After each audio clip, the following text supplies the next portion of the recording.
শুভ সকাল সবাই, কেমন আছেন? আমি তো বেশ মোটামুটি ভালো আছি। আজকের সকালটা একটু অন্যরকমভাবেই কেটেছে। আজ হলো কোজাগরী লক্ষ্মী পুজো। আর লক্ষ্মী পুজোর অনেক অনেক শুভেচ্ছা রইল আমার সকল বন্ধুদের জন্য। জানেন তো, এই লক্ষ্মী পুজো আমার মামাবাড়িতে অনেক ধুমধাম করে হয়। বিয়ের আগে প্রত্যেক বছর যেতাম মামাবাড়িতে।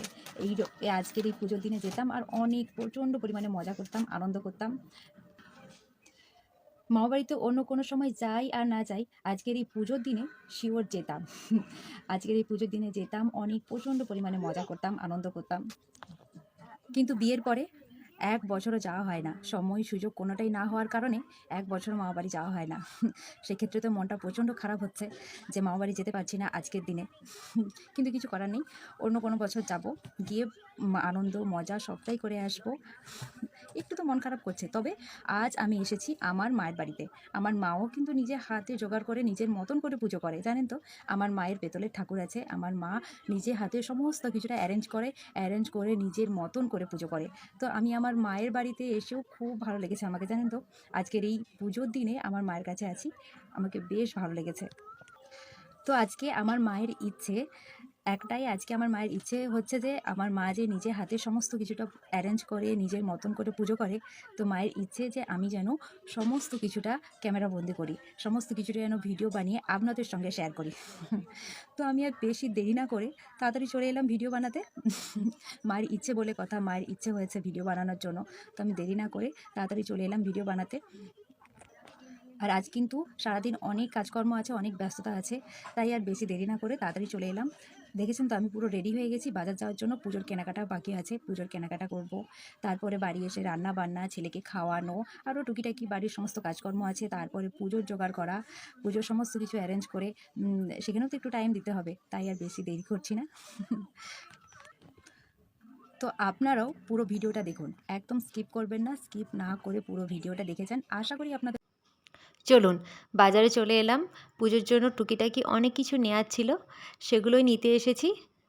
নেব কিছু ফল, আর পুজোর জন্য যে সমস্ত টুকিটাকি জিনিসপত্রের দরকার ওগুলোও একটু নেব। নিয়েছি কলা, আরও অনেক কিছুই ফল নিয়েছি। আর নেব যেটা পুজোতে সবথেকে বেশি দরকার, সেটা হলো ফুল, ফুলের মালা। আর একটুখানি কোচানো ফুলও নিয়েছি, যেটা সবথেকে বেশি দরকার। আর একটা জিনিস নেব, যেটা ছাড়া লক্ষ্মী পুজো একেবারেই চলবে না, সেটা হলো ধানের শীষ। এই ধানের শীষ ছাড়া কিন্তু পুজো একেবারে অসম্পূর্ণ রয়ে যাবে। আর একটা জিনিস নেব যেটা পুজোতে লাগে, সেটা হলো পান। একটুখানি পুজোর জন্য পান নিয়ে নেব।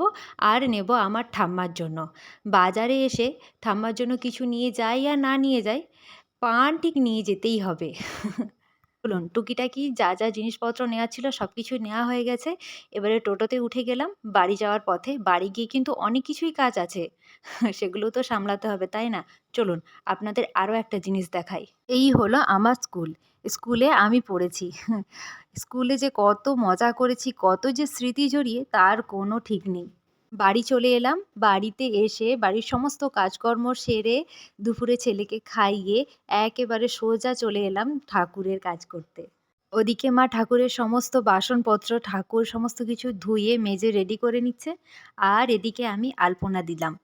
মা বলল, আজকের আলপনাটা না হয় তুইই দে। তাই আর মায়ের কথা ফেলতে পারলাম না। আজকের আলপনাটা আমিই দিলাম। আচ্ছা বলুন তো, আলপনাটা কেমন হয়েছে?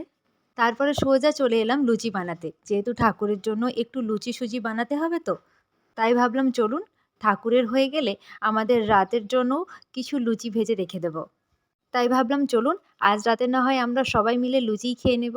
বানিয়েছি লুচি, ঘুগনি, আর বাড়িতে তো মিষ্টি আছেই। এই হলেই আজকের রাতের মেনুটা ঠিক জমেই যাবে, তাই না? এবারে চলুন, বাড়ির সমস্ত কাজকর্ম গুছিয়ে এবারে সোজা চলে এলাম পুজোতে। মা দেখুন কত সুন্দরভাবে সমস্ত কিছুটা সাজিয়েছে। ভারী সুন্দর লাগছে দেখতে, তাই না?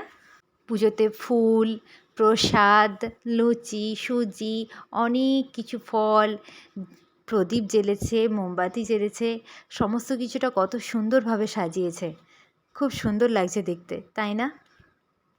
আমার মা জানেন তো, সমস্ত কিছুটা কত সুন্দর গুছিয়ে নিজে হাতে সমস্ত কিছু রেডি করে অনেক সুন্দরভাবে পুজো করে। এই পুজো দেখে না সত্যি মনটা একেবারে ভরে যায়। হয়তো মায়ের মতন এভাবে পুজো করতে পারবো না, তবে আজ যে আমি মায়ের বাড়ি এসে মায়ের পুজোটা বসে থেকে দেখছি, এতেই আমি খুশি। একেবারে মনটা ভরে গেল সত্যি। পুজোটাই মা নতুন বাড়িতেই করছে। নতুন বাড়িতে করার কারণ এই হলো যে ওখানে একটু অনেক বড় জায়গা আছে, অনেকটাই প্লেস পাওয়া যাবে, খোলামেলাভাবে সমস্ত কিছু ছড়িয়ে ছিটিয়ে রেখে আরামসে পুজো করা যাবে। তাই ভাবলাম যে চলো ওখানেই আজকের পুজোটা সেরে নেব। যেহেতু আমাদের নতুন বাড়িতে পুজো হয়ে গেছে, তাই পুজো করার অনুমতিটা আছে। তাই ভাবলাম যে চলো না হয় ওখানেই পুজোটা সেরে নিই। আসলে নতুন বাড়িতে এখনও পর্যন্ত কাজ চলছে। সম্পূর্ণ কাজটা এখনও শেষ হয়ে ওঠেনি। আর ওখানে যেহেতু লাইটের ব্যবস্থাটাও নেই ঠিক করে, সেই জন্য ভিডিওটাও ঠিকঠাকভাবে শ্যুট করতে পারলাম না। আসলে মা এত সুন্দরভাবে পুজোটা করছে তো, ওটা দেখেই মনটা ভরে গেছে। মা ওখানে পুজো করছে আর আমি এখানে বসে বসে শঙ্খ বাজাচ্ছি একবার করে আর ধুনো দিচ্ছি। এবারে চলুন পুজোর শেষে যেটা সবথেকে বেশি দরকার লক্ষ্মী পুজোতে, সেটা হলো লক্ষ্মীর পাঁচালী, ব্রতকথা। আজ মা বলল, আজকের ব্রতকথাটা না হয় তুইই পড়ে শোনা।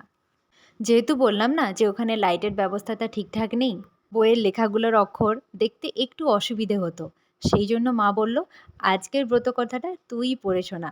তুই ওখানে পড়ে শোনাবি আর আমি এখানে বসে বসে মন দিয়ে তোর পড়াটা শুনবো। জানেন তো, সারাদিন উপোস থেকে বাড়ির সমস্ত কাজকর্ম সামলে মন দিয়ে সুন্দর করে পুজোটা করে না, মনটা একেবারে ভরে গেছে। আমি তো এই লক্ষ্মী পুজোর দিনে মায়ের কাছে এসে মায়ের পুজো দেখে আমার মনটাও একেবারে ভরে গেছে। চলুন আজকে এই পর্যন্তই। ভিডিওটি কেমন লেগেছে আর আমার মায়ের পুজো যে এত সুন্দরভাবে করলো সেটা কেমন লেগেছে অবশ্যই কমেন্টে জানাবেন। সবাই ভালো থাকবেন, সুস্থ থাকবেন। দেখা হচ্ছে অন্য কোনো ভিডিওতে। আজকের মতো টাটা।